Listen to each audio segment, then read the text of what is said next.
Bien-aimés de Dieu, la paix soit avec vous. Nous célébrons aujourd'hui le 28e dimanche du temps ordinaire, année B. Et la liturgie nous rappelle que le véritable bonheur, la véritable richesse réside dans notre relation avec Dieu, plutôt que dans les possessions matérielles. C'est ce que nous révèle notamment l'évangile de Saint Marc, qui commence ainsi. En ce temps-là, Jésus se mettait en route quand un homme accourut et tombant à ses genoux lui demanda « Bon maître, que dois-je faire pour avoir la vie éternelle ?» La question posée à Jésus est pleine de bonne volonté. Que dois-je faire pour avoir un héritage? Jésus donne dans un premier temps une réponse sur le même registre. Pour avoir droit à la vie éternelle, il faut observer les commandements. Et l'homme lui répond, « Maître, tout cela je l'ai observé depuis ma jeunesse. » Jésus posa son regard sur lui et il l'aima. Il lui dit, « Une seule chose te manque. Va, vends tout ce que tu as et donne-le aux pauvres. Alors tu auras un trésor au ciel.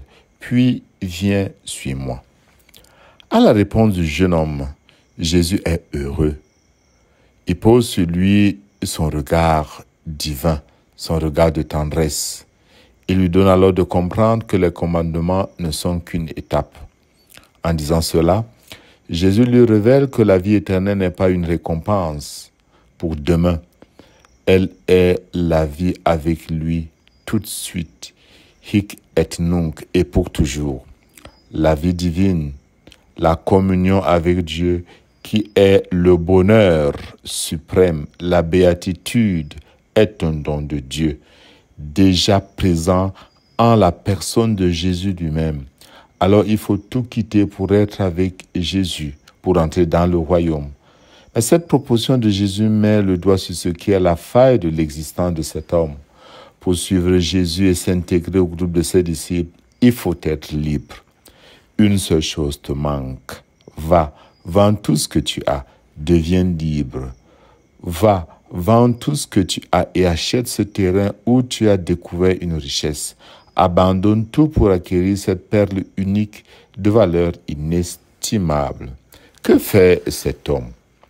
Mais lui, à ces mots, devint sombre et s'en alla tout triste, car il avait de grands biens.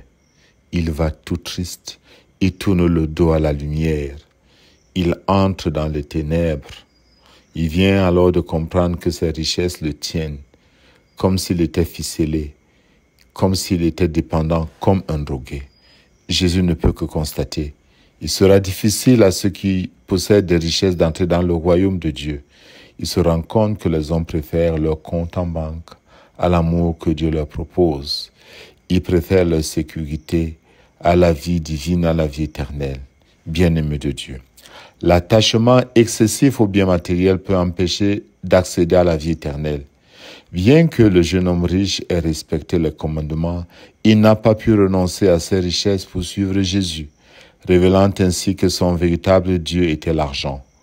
Pour lui, Dieu n'est pas au-dessus des possessions matérielles.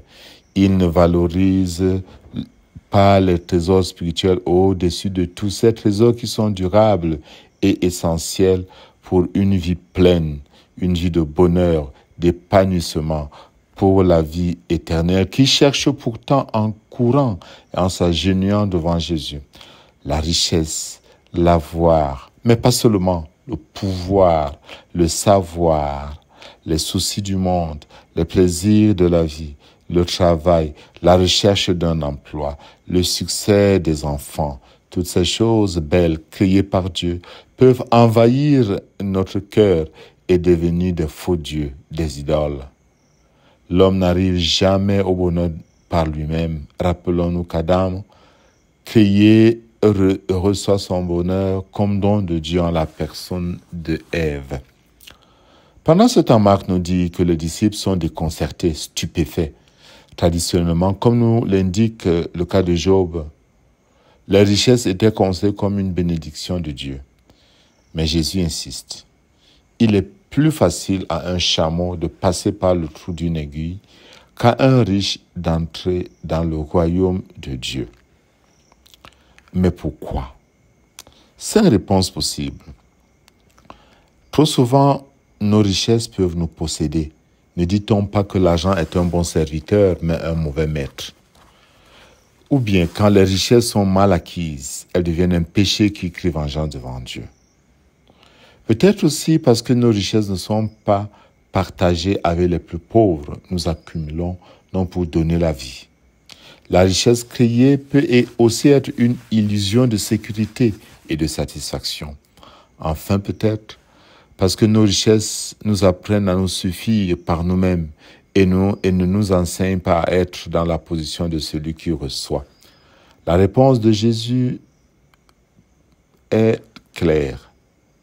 Pour les hommes, c'est impossible d'entrer dans le royaume des cieux, mais pour Dieu, tout est possible. Jésus voudrait nous indiquer une chose claire. Dieu seul peut et veut nous libérer. Dieu seul peut et veut nous libérer. Jésus nous propose un renversement de perspective. Le salut ne se mérite pas.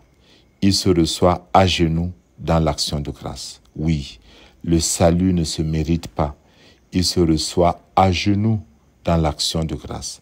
Mes œuvres n'ont de sens réel, de contenu réel, que si ces œuvres sont accomplies dans cette attitude d'humilité, d'action de grâce, de reconnaissance de la puissance inconditionnelle de la grâce dans ma vie.